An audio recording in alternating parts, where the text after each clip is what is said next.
നിൽക്കുന്ന തിരുവനന്തപുരം ഏരീസിന്റെ മുന്നിലാണ്. ഇന്ന് അനന്തങ്കാട് എന്നുള്ള ഒരു സിനിമ റിലീസായിട്ടുണ്ട്. ഞങ്ങളത് കണ്ടിട്ട് ഞങ്ങൾ അതിന്റെ ക്ഷീണം തീർക്കാൻ എന്തിനു ചെയ്യണമെന്നാണ് ആലോചന. സ്വാമിയണ്ണ, എങ്ങനെയുണ്ടായിരുന്നു പടം?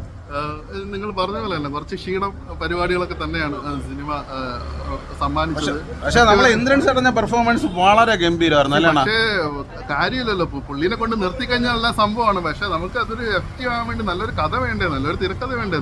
എനിക്ക് സ്ക്രിപ്റ്റിംഗ് എനിക്ക് ഒട്ടും ഇഷ്ടപ്പെട്ടില്ല. മുരളി ഗോപി സാറാണ് ഇതിന്റെ സ്ക്രിപ്റ്റിംഗ്. പക്ഷെ ഇത് വളരെ മോശമായിട്ടുള്ള സ്ക്രിപ്റ്റിംഗ് ആയിപ്പോയി.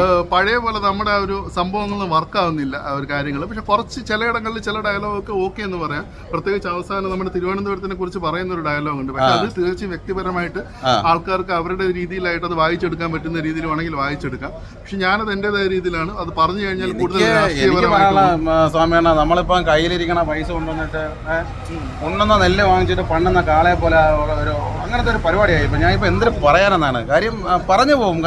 ഇതെന്ന് വെച്ച് കഴിഞ്ഞാൽ ഇത് പല കാര്യങ്ങളിലോട്ട് ഈ ഒരു സിനിമ പോയി, പല കാര്യങ്ങളിലോട്ട് ഇത് സിനിമയുടെ ഒരു പോയിന്റ് ചർച്ച ചെയ്യാൻ പോയി. അതുകൊണ്ടാണ് ഇത് ഒരു അവിയൽ പരമായിട്ട് അവസാനം മാറിപ്പോയത്. അല്ലെങ്കിൽ ഏതെങ്കിലും ഒരു പർട്ടിക്കുലർ ടോപ്പിക് എടുത്തത്. ഇതിനകത്ത് തമിഴ് മറ്റേ ഇത് വരുന്നുണ്ട്, ശ്രീലങ്കൻ സംഭവം വരുന്നുണ്ട്, ശ്രീലങ്കൻ ആ ഒരു അവിടുത്തെ ക്രൈസിസും കാര്യങ്ങളും വരുന്നുണ്ട്. എന്നാൽ അതേസമയം രാഷ്ട്രീയപരമായിട്ട് ചർച്ച ചെയ്യേണ്ട ചില കാര്യങ്ങൾ അവർ ചെയ്തിട്ടുമില്ല.